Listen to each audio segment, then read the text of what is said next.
Mali kunnafoni jabaran layɛbagaw an minnu b'an filɛ don o don Mali kɔnɔ ni Mali kɔkan an b'a fɔ ye k'aw ni ɲankuma bisa an wulila ka na si monsieur Jawara ma n'ale ye sigilen bɛ jɛkulu dɔ kunna min bɛ ka bɛn ni kelenya lafasa an ka jamana kɔnɔ kosɛbɛ komi an yɛrɛ bɛɛ b'a dɔn tile fila in na jamana sufelenba de don donc an wulila ka s'an ma ka na hakilinata dɔ ka kɛɲɛ ni olu ka baara ye jamana ka suma olu ka baara ye bɛn ni sabati kana jamana kɔnɔ olu yɛrɛ hakilina ye mun ye tile fila in na ko minnu bɛɛ bɛ ka kɛ jamana kɔnɔ ani ɲankuma. Bonjour, ini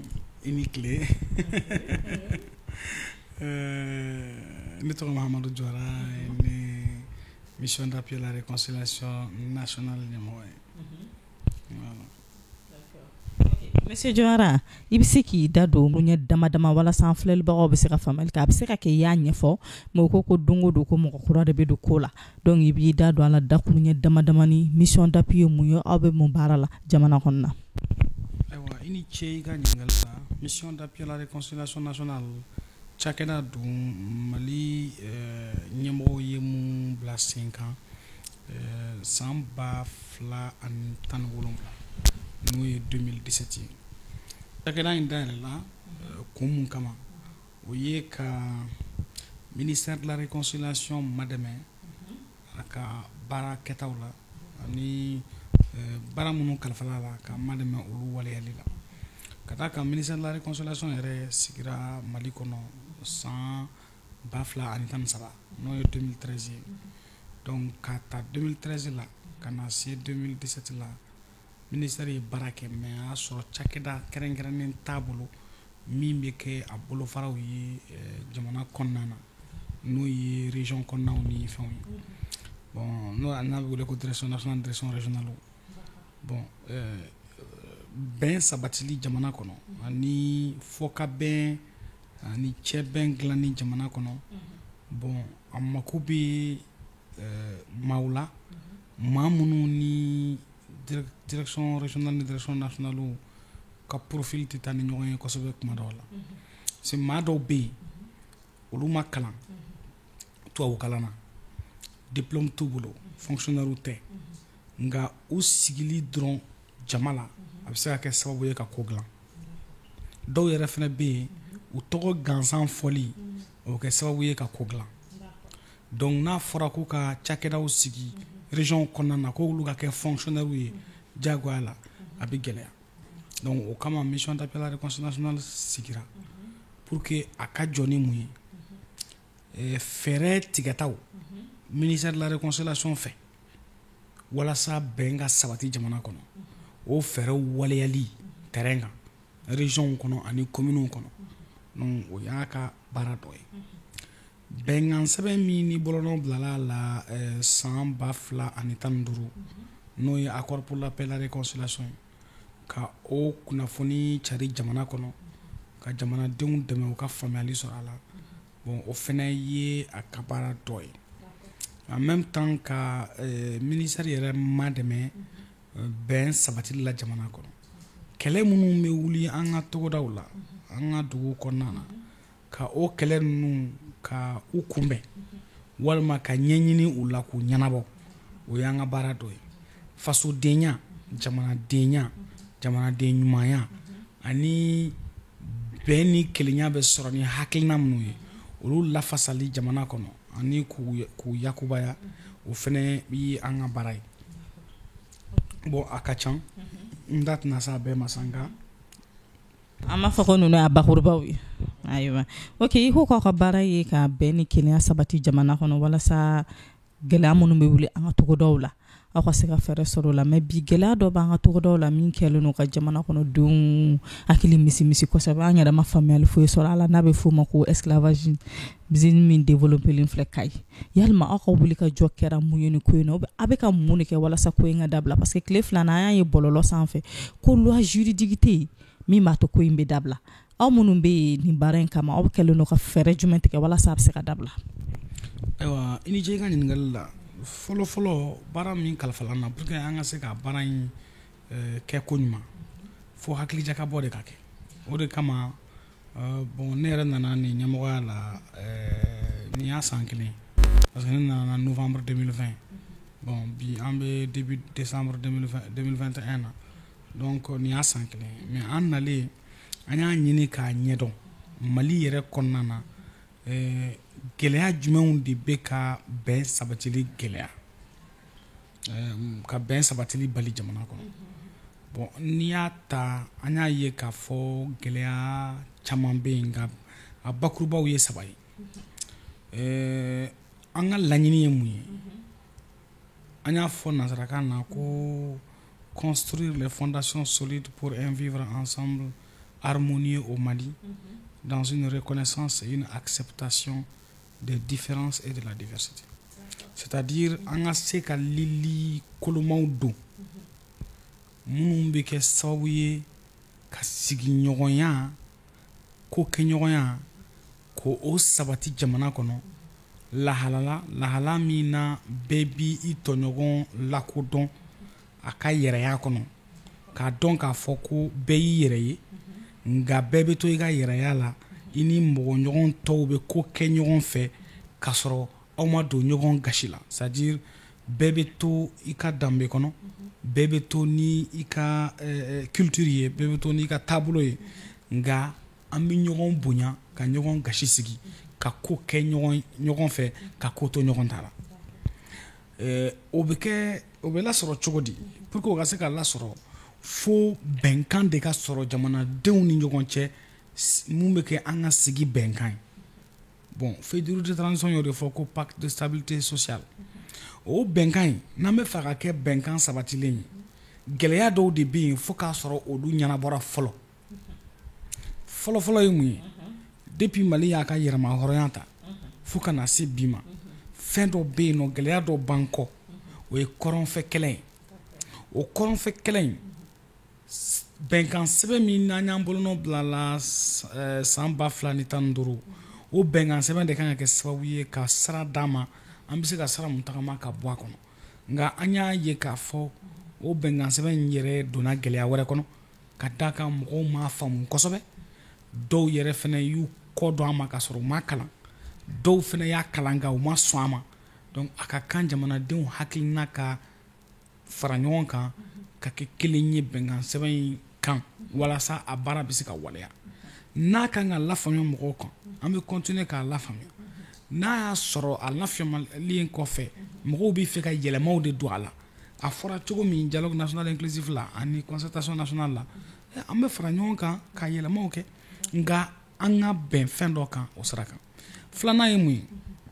ye Mali cɛmancɛ yanfan ni kɔrɔnfɛ yanfan na siyaw kɛlen bɛ ka u kɔ don ɲɔgɔn ma kuluw kɛlen bɛ k'u kɔ don ɲɔgɔn ma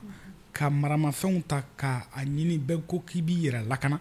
o yɛrɛ lakana kɔnɔna na an bɛ min kɛ k'an yɛrɛ lakana o bɛ kɛ sababu ye ka lakanabaliya lase an sigiɲɔgɔnw ma donc il est temps que an ka bɔ yɛrɛ lakana kɔnɔ ka don ɲɔgɔn lakana kɔnɔ bon o ɲɔgɔn lakana ɲinitɔ fo mɔgɔw de ka fara ɲɔgɔn kan sigidaw kɔnɔ bɛɛ k'i ka mɔgɔ di an ka fara ɲɔgɔn kan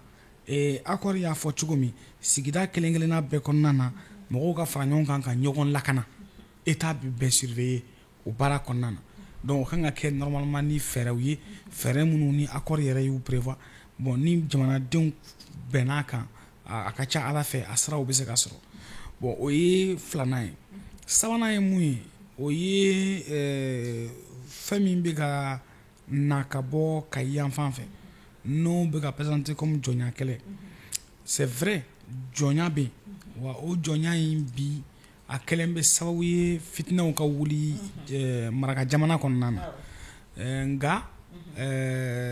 o kɔfɛ fɛn min dogolen b'a kɔfɛ o ye c'est à dire que sigida taabolo bayɛlɛmali laadaw bayɛlɛmali parce que lawale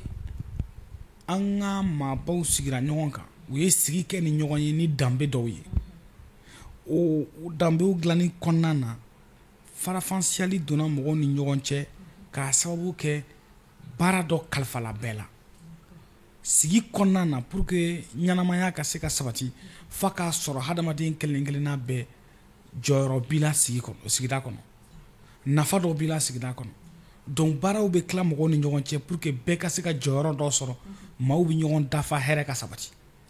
nka yɛlɛma dɔw nana ka da kan tunga kuntagalajan o kɛra sababu ye denmisɛnnin caman bangera ka mɔ nansara jamana kan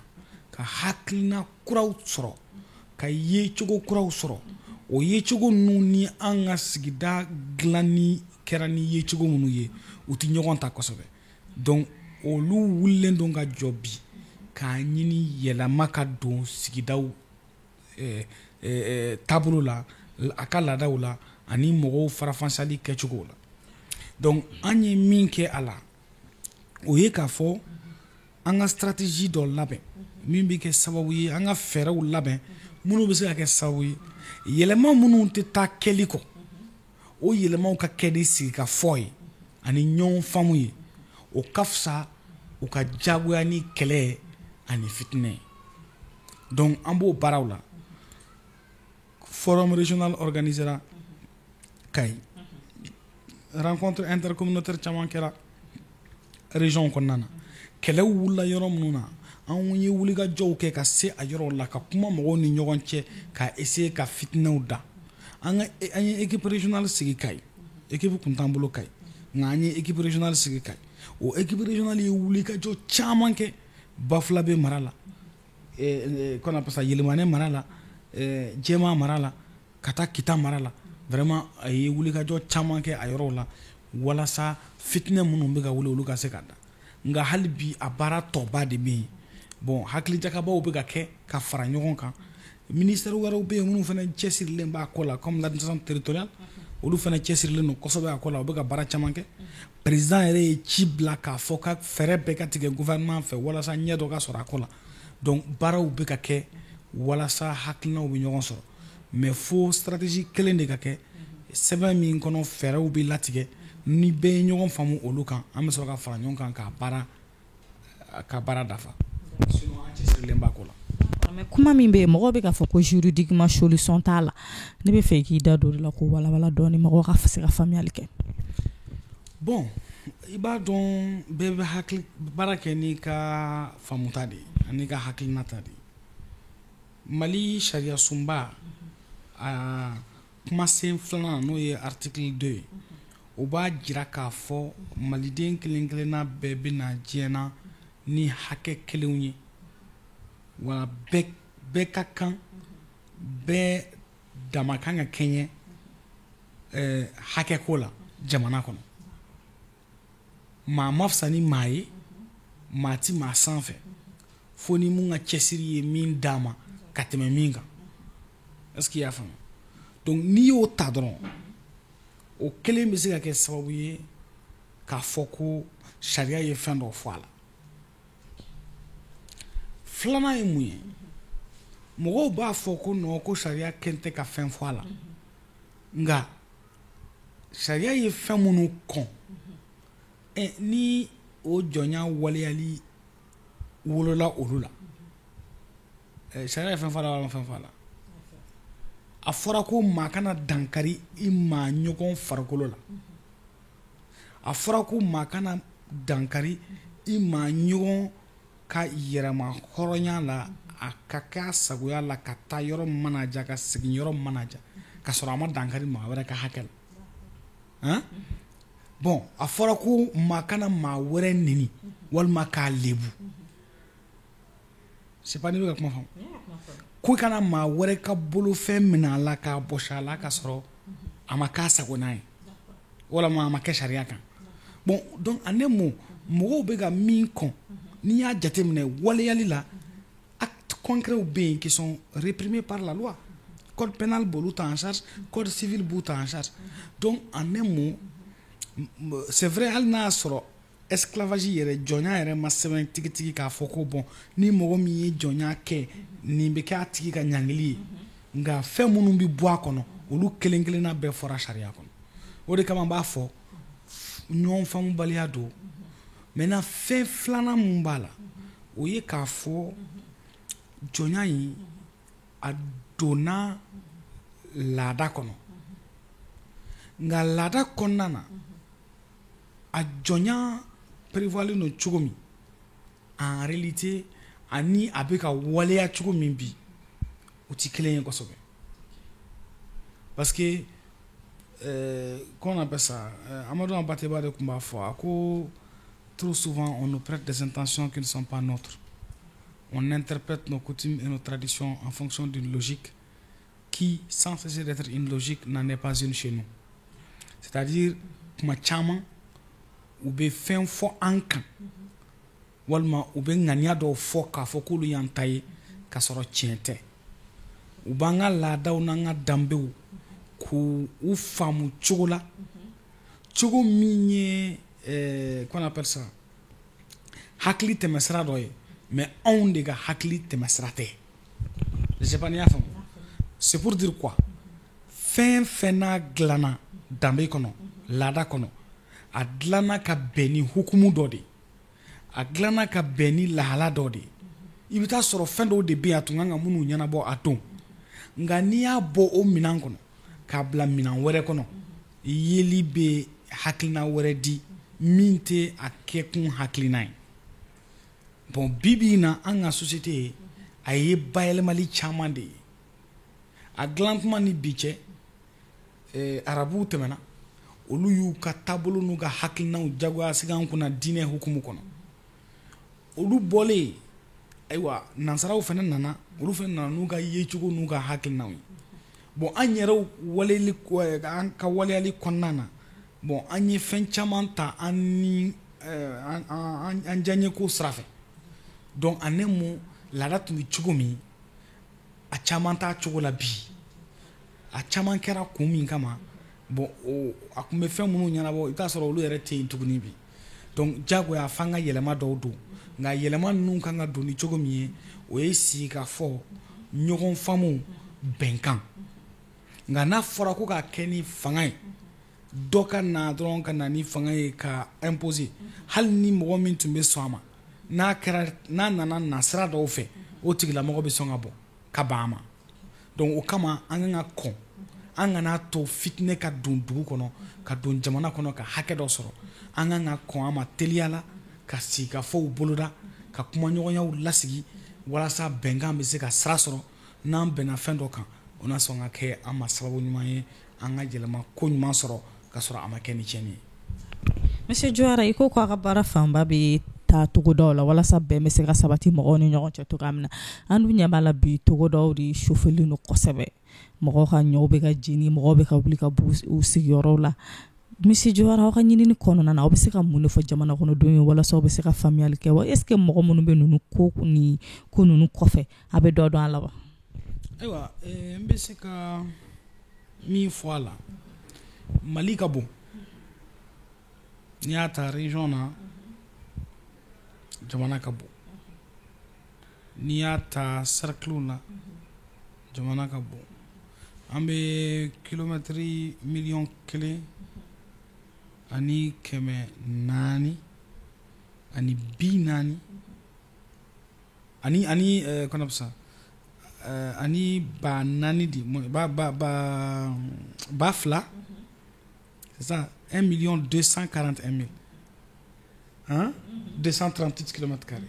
en quelque sorte bon a ba yɛlɛma di bamanankan na a ka gɛlɛn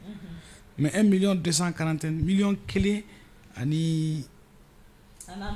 bon an n'a nɔ kan fɛ est ce que i y'a faamuya maintenant n'i y'a ta sigida kelen kelenna bɛɛ n'a ka réalité don min bɛ ka kɛ Kɔlɔnjɛba ani min bɛ ka kɛ Miseni ani min bɛ ka kɛ Mɛnaka ani min bɛ ka kɛ Tawudeni ani min bɛ ka kɛ Masina ani min bɛ ka kɛ Ɲɔrɔ u tɛ kelen ye kelenw tɛ maa sugu kelenw tɛ ten baara kɛcogow tɛ kelen ye ten laɲiniw yɛrɛ fɛnɛ en tout cas laɲini fɔlɔw tɛ kelen ye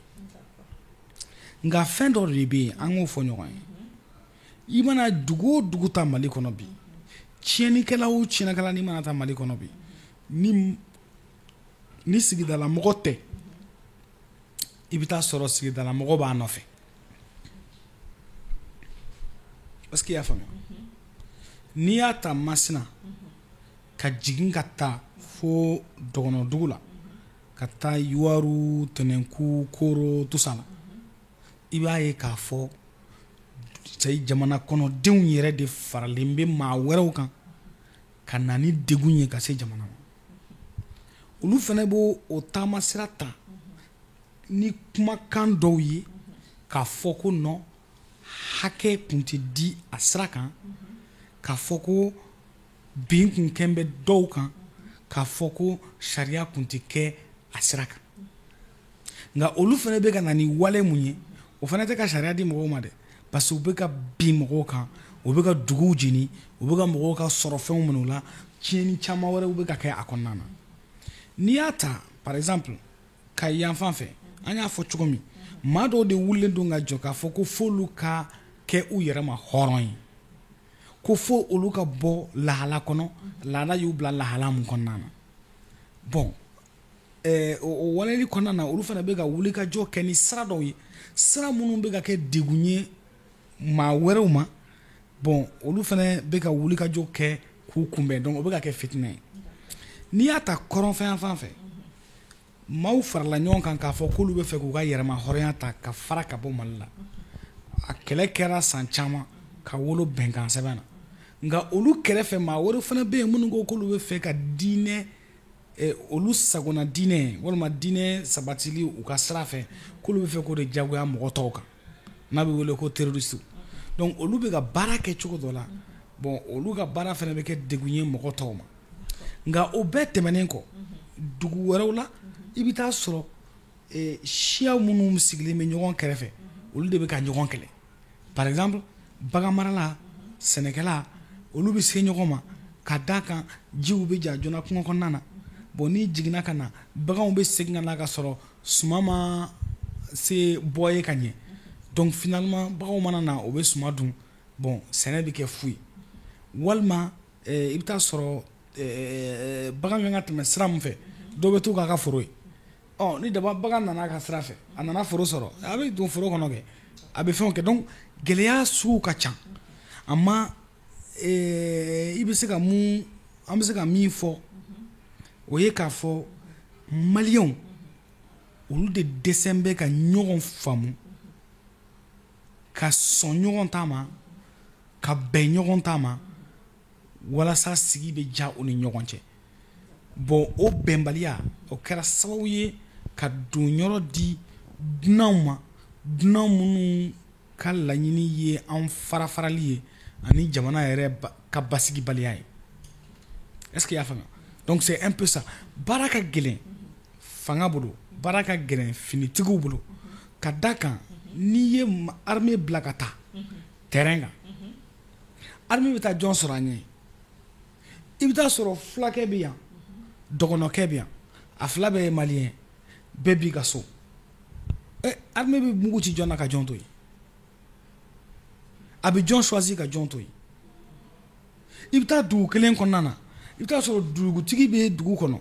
jugu minnu bɛ ka na dugu kɛlɛ dugutigi denkɛ b'o olu la e bɛ jɔn choisir ka jɔn to yen i bɛ na ni avion ye i bɛ na ni BRDM ye i bɛ na ni char ye i b'a ci jɔn na i bɛ taa dugu kelen kɔnɔ i bɛ taa sɔrɔ dugu fan kelen ani dugu fan kelen olu kelen bɛ ka kari ɲɔgɔn na ka ɲɔgɔn fa i bɛ jɔn sugandi n bɛ exemple dɔ d'aw ma aw bɛ Watakunna ta Watakunna cira o dongo nka a kɛra cogo di dugu yɛrɛ denw olu de bɔra kɛnɛma ka na ci di mɔgɔw ma ko bon n'aw ma bɔ an bɛ na aw kama an b'a kɛ tan an b'a kɛ tan mɔgɔw ma taa sɛbɛn la parce que u hakili la k'u denw don nka a kɛra cogo di olu ni maa wɛrɛ minnu bɔra jamana wɛrɛw kan olu farala ɲɔgɔn kan ka don dugu kɔnɔ ka mugu ci bɛɛ la wana mɔgɔ mɔgɔ ye ka mugu ci bɛɛ la dugu bɛɛ wulila ka bɔ dugu kɔnɔ est-ce que i y'a faamuya donc baara ka gɛlɛn ni maaw ma fɛɛrɛ tigɛ bɛɛ k'i ta minɛ bɛɛ k'i ta lamɔ bɛɛ k'i ta ladi bɛɛ k'i ta kɛ maa ye ayiwa an yɛrɛw bɛ k'an yɛrɛ kala yɛrɛ aw kɛlen don ka fɛɛrɛ jumɛn tigɛ o ko la sisan fɛɛrɛ caman tigɛlen don an ta ye min ye ni fɔɲɔgɔnkɔ bɛ siya minnu ni ɲɔgɔn cɛ walima kulu minnu ni ɲɔgɔn cɛ an bɛ sigi ka fɔ kɛ u ni ɲɔgɔn cɛ walasa bɛn ka se ka sɔrɔ nka i bɛ taa sɔrɔ a fɔɲɔgɔnkɔ caman bɛ sɔrɔ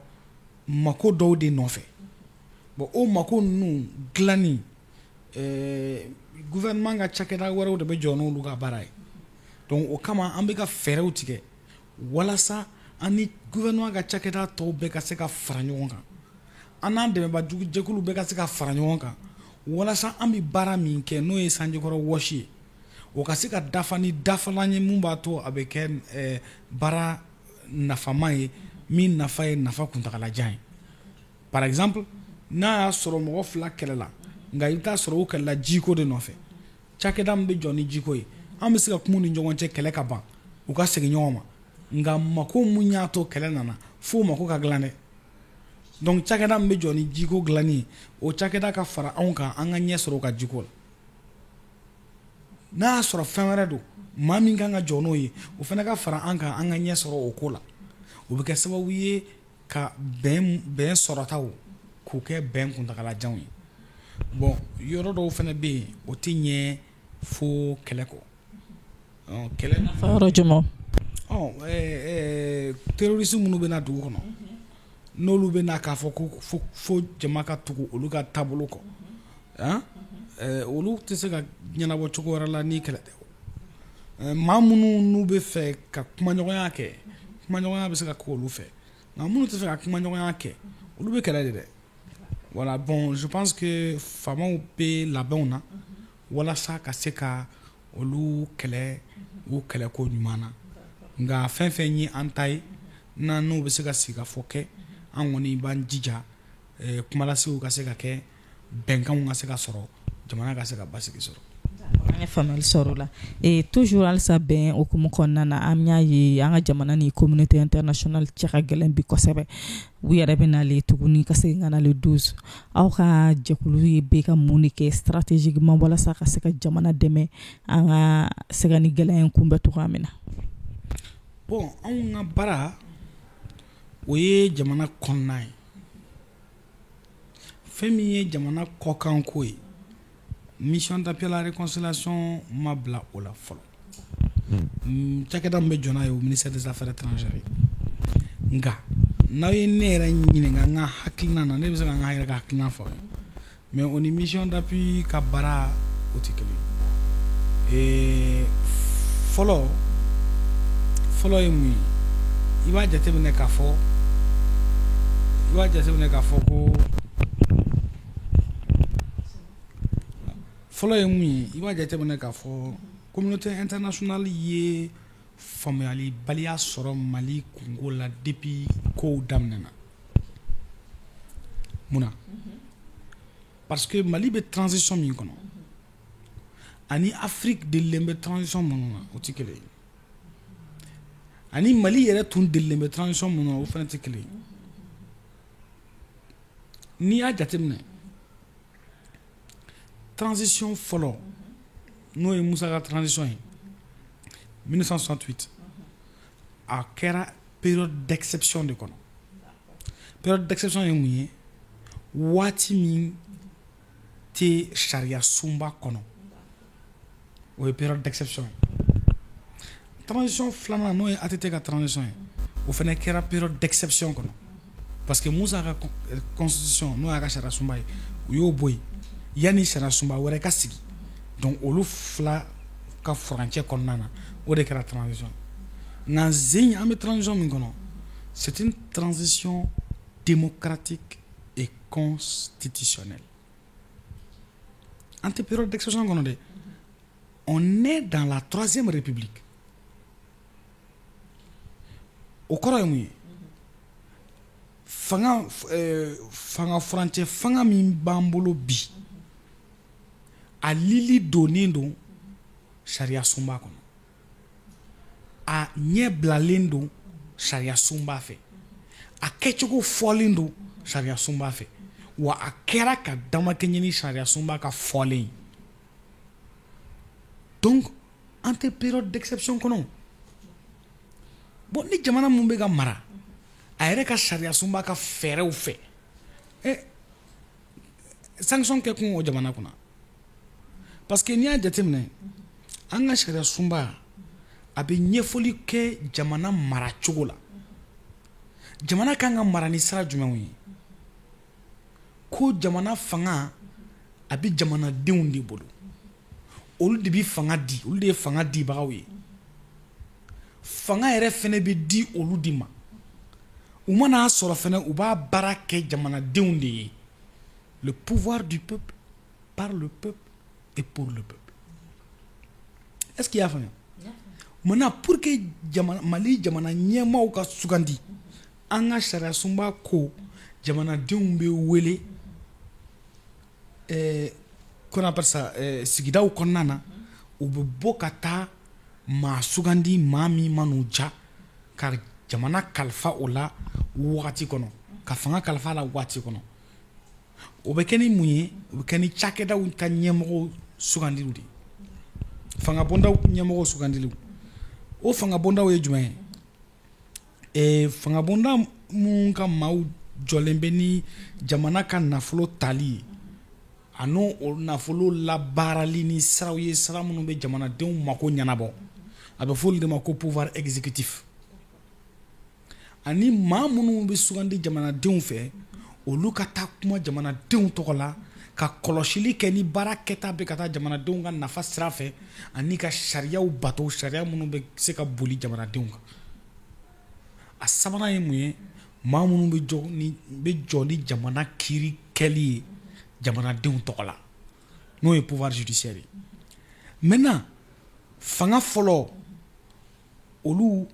fanga bonda fila de b'u la fɔlɔ o ye président de la république ye filanan o ye gouvernement de la république ye fanga filanan fanga bonda kelen de b'a bolo o ye assemblée nationale ye fanga sabanan o fanga bondaw ka ca o ye justice ye n'i y'a jateminɛ président Ibrahim Boubacar Keïta bɛ bɔ fanga la don min ale de bɔra télé la k'a fɔ k'ale ye fanga bila a kɛlen k'a fɔ k'ale ye fanga bila a ko yala ale ka fanga bila k'ale ye assemblée nationale bɔ yen ka tila ka gouvernement bɔ yen ale sɔrɔla ka fanga bila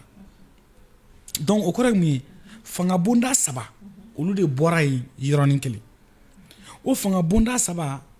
olu ye fanga fila bɛɛ dafalen ye parce que fanga fɔlɔ fanga bonda fila de b'a bolo président ni gouvernement olu taara o ye exécutif ye fanga filanan n'o ye législatif ye fanga bonda kelen de b'a bolo o ye assemblée nationale o fɛnɛ taara donc olu saba taalen ɲɔgɔn fɛ a ye jamana cun gɛlɛya dɔ de kɔnɔ sariya sira fɛ o gɛlɛya ye jumɛn sariya sunba ka fɔlen na ni jamana ɲɛma min ye fanga bonda fɔlɔ ye n'o tɛ waati kunkurunin kɔnɔ premier ministre b'a nɔrɔ bila nka n'a tɛ yen waati kuntagalajan kɔnɔ assemblée président de b'a nɔrɔ bila tile 40 kɔnɔ a bɛ kalafili organiser jamanadenw ka jamana ɲɛmaa kura sugandi bon malheureusement gouvernement tɛ yen assemblée tɛ yen o jɔn b'a nɔrɔ bila maintenant ni gouvernement tɛ yen waati kunkurunin kɔnɔ ni premier ministre tɛ yen waati kunkurunin kɔnɔ ministre min bɛ ministre tɔw bɛɛ sanfɛ o de b'a nɔrɔ bila yan'a ka segin ka na nka n'a tɛ yen kudayi président bɛ jamana la marché ni ministère ka secrétaire général ye a bɛ premier ministre kura sugandi min bɛ gouvernement kura sigi bon gouvernement yɛrɛ tɛ yen premier ministre tɛ yen président yɛrɛ fɛnɛ tɛ yen a ko bɛ ɲɛnabɔ cogo di sabanan ni assemblée nationale tɛ yen waati kunkurunin kɔnɔ gouvernement de bɛ baara kɛ ka sariyaw lasigi ni mécanisme dɔ ye fɛɛrɛ dɔ ye n'a bɛ fɔ o ma ko ordonnance bon ni assemblée yɛrɛ tɛ yen fiyewu gouvernement bɛ baara kɛ ni ordonnance min nka président bɛ kalafili organiser ka député kuraw sigi gouvernement tɛ yen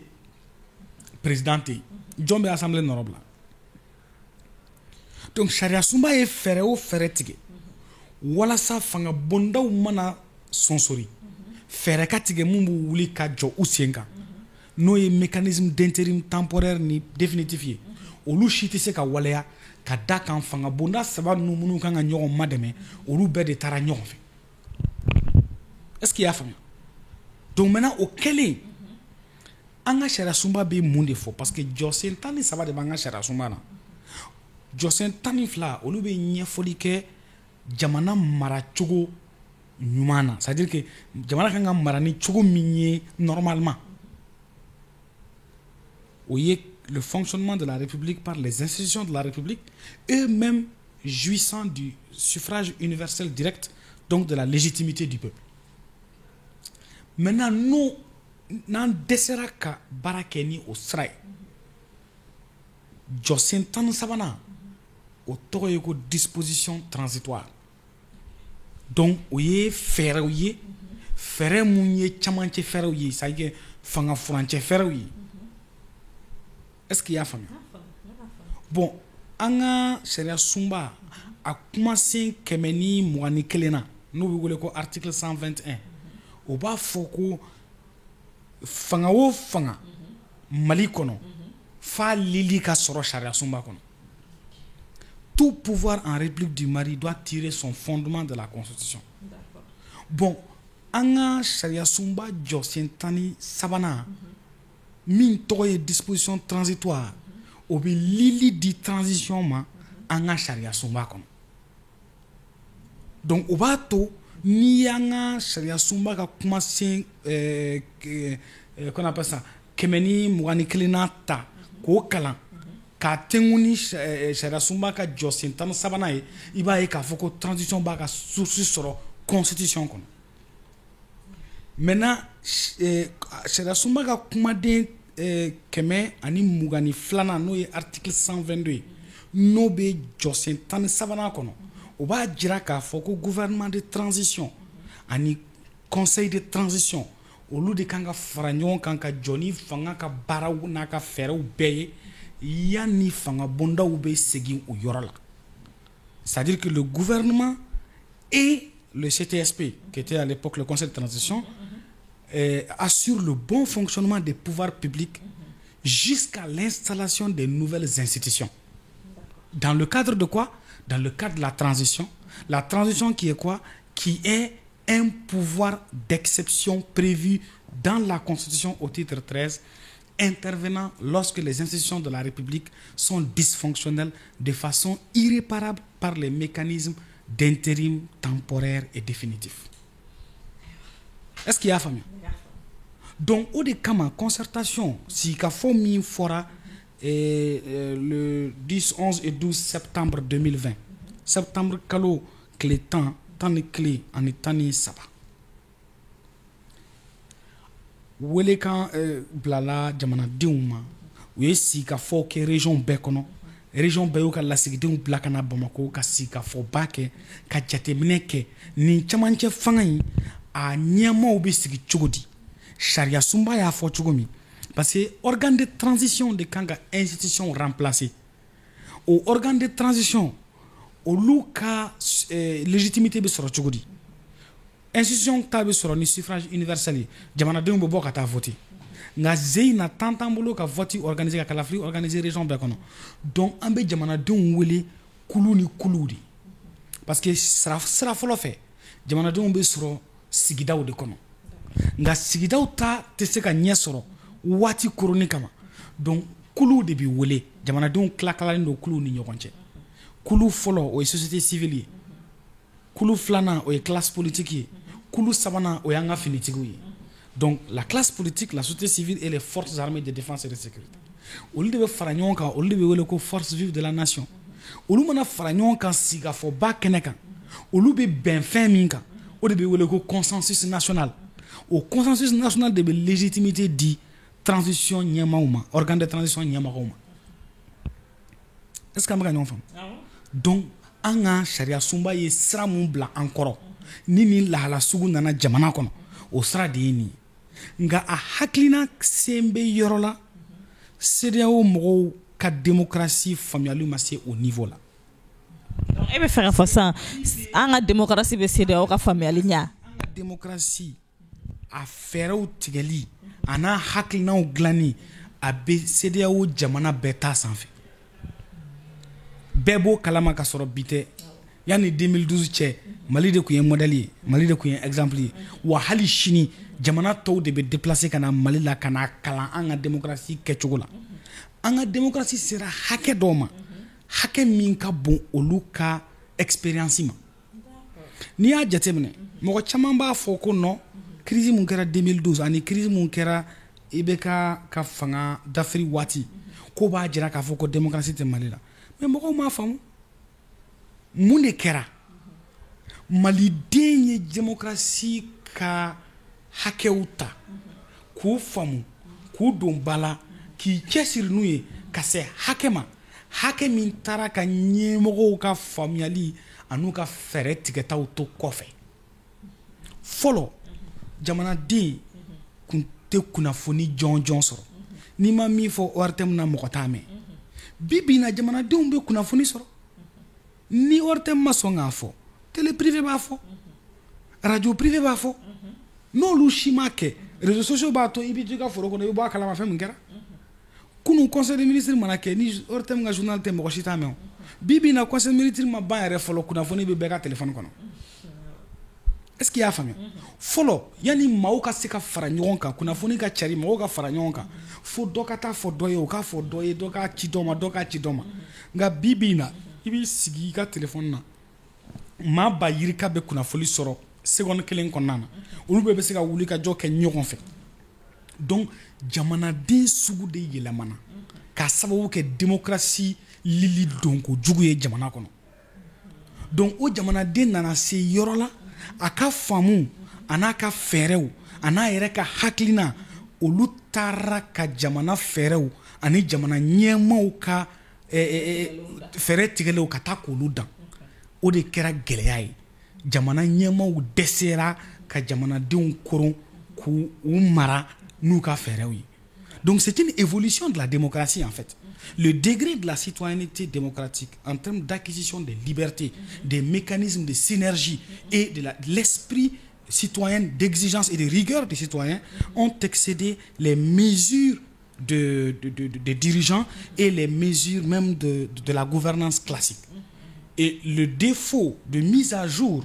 de ces mécanismes de gouvernance, l'absence de réformes appropriées a fait que le mécanisme a été incapable de gouverner correctement le nouveau citoyen beaucoup plus attaché à ses libertés démocratiques. Est-ce qu'il y a famille? Ça, on y fait, c'est là où on m'a famille. Est-ce qu'il y a famille? Au de kama, on y c'est là où on s'y a fait qu'un gante qu'un anti qu'un enfant. Parce que en cas fin bien niveau mina, on au niveau y follow.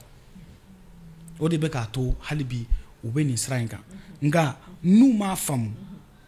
hakli serafe. Ou ma femme sera refe.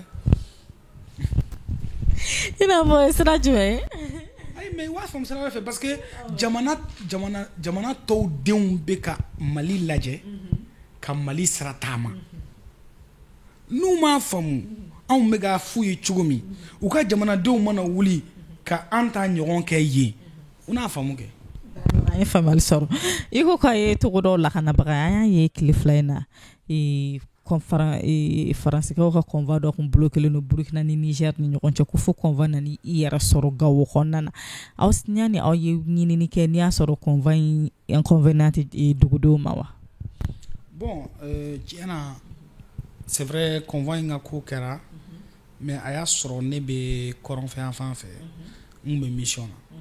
convoi kɛrɛnkɛrɛnnen min don n ma se ka a dɔn ne nana ka bɔ mission na ma mɛn bon malheureusement nord la surtout Gawo yan fan ninnu fɛ réseau tɛ yen bon n ma se ka kunnafoni fara ɲɔgɔn kan ka se hakɛ ma hakɛ min bɛ se ka to n ka jaabi jɔnjɔn d'aw ma bon n dun tɛ fɛ ka kuma ka fo voilà. Si bi e yɛrɛ hakilina na e fɛ bɛn ni sabati bɛ se ka don an ka jamana kɔnɔ cogo di ne bolo bɛn ni sabati bɛ se ka don an ka jamana kɔnɔ n'an hakili seginna ka na an yɛrɛ jamana in ye jamanaba de ye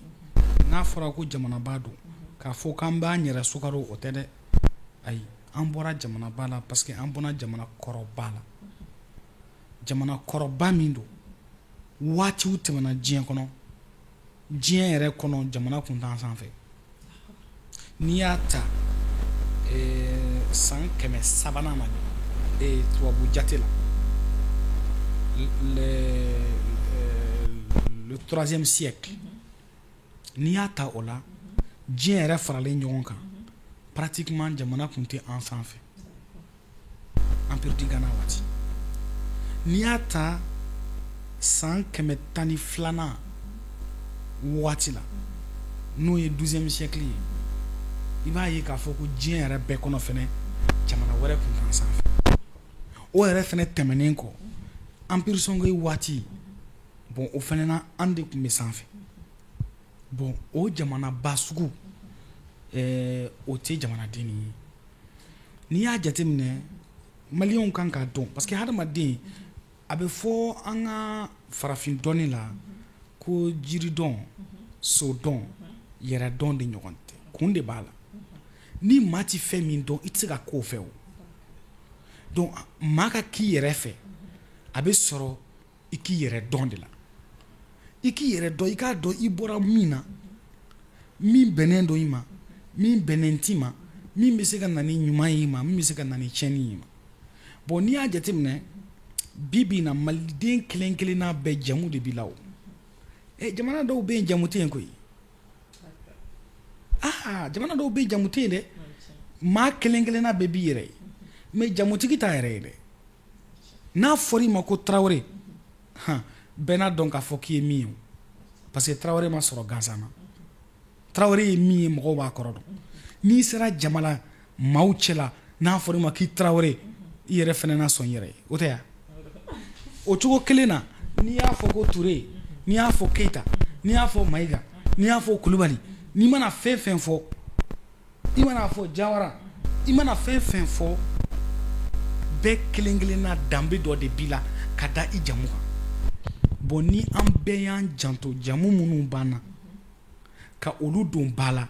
k'a dɔn k'a fɔ an ka maabaw de ye kobaw kɛ walasa jamu ninnu ka se ka bonya sɔrɔ an ka kɛta man ka kɛ sababu ye k'olu lakari an k'a dɔn k'a fɔ ko jamu ye tiɲɛ de ye tiɲɛ min tɛ an kelen ta ye maa o maa ni jamu in b'a la olu bɛɛ de t'a dɔn nka maa kelen ka kɛta bɛ se k'a tiɲɛ an k'a dɔn k'a fɔ ko jamu ye tiɲɛ ye an kan ka min lase an denw n'an mɔdenw ma k'a sɔrɔ an m'a lanɔgɔ a ka ca Ala fɛ fɛn min bɛ jamu ninnu kɔnɔ an b'o labato fɛn min dun b'a kɔnɔ olu ye danbew ye minnu dilannen don jamuw ni ɲɔgɔn cɛ walasa sigiɲɔgɔnya ni kokɛɲɔgɔnya ka se ka nɔgɔya a ka kɛ ni siraw ye sira minnu bɛ kɛ bonya ni karama siraw ye minnu jaabi bɛ se ka kɛ sababu ye ka an lakana ka tila k'an na yiriwa parce que ko mana gɛlɛya cogo cogo Ture ni Kulubali cɛ ni jamu bɔra ka da kɛta bɛ to yen fɔta bɛ to yen ko wɛrɛ bɛ sira sɔrɔ o tɛ wa o ye fɛnbaw de ye minnu dilanna minnu tora ɲɛ tiɲɛna an man k'olu tiɲɛ est-ce que i bɛ ka n ka kuma faamu donc moi je pense que bi bi in na ne bɛ se ka min fɔ jamanadenw ye an ka segin an yɛrɛ ma bɛɛ k'a ɲini k'a dɔn tɔgɔ min b'i la dɛ jamu min b'i la dɛ a kɔrɔ ye mun de ye de jamu in ni jamu tɔw cɛ mun de b'u cɛ de an k'o siraw tagama walahi n'an y'o kɛ gɛlɛyaw min bɛ Mali kɔnɔ a 100 sirada la 90 a bɛ bin ma diyara n ye Mali kunnafoni jamana layɛbagaw a yɛrɛ bɛ bɔra sisan ka Monsieur Jawara ka entretien mɛn bɛn ni sabatili kɛɲɛ ka Mali kɔnɔna na sisan an bɛ kumada d'a ma a k'a ka kumakan laban di jama ma Monsieur Jawara kuma bi ne ka kumakan laban o ye foli ye ani welekan k'a fɔ jamanadenw ye hali bi an k'an cɛsiri an ka jamana ye jamana ba de b'an bolo jamana in bɛ se ka kɛ sababu ye k'an lase hɛrɛ sugu bɛɛ ma nka fo k'a sɔrɔ an bɛnna an cɛsirilen don wa an ŋaniyaw jɛlen don ka ɲɛsin ɲɔgɔn ma n'Ala sɔnna ma an bɛ jɔ jamana tɔw cɛla k'a sɔrɔ an kun ma biri ko k'an bɛ prochain numéro kɛnɛ wɛrɛ kan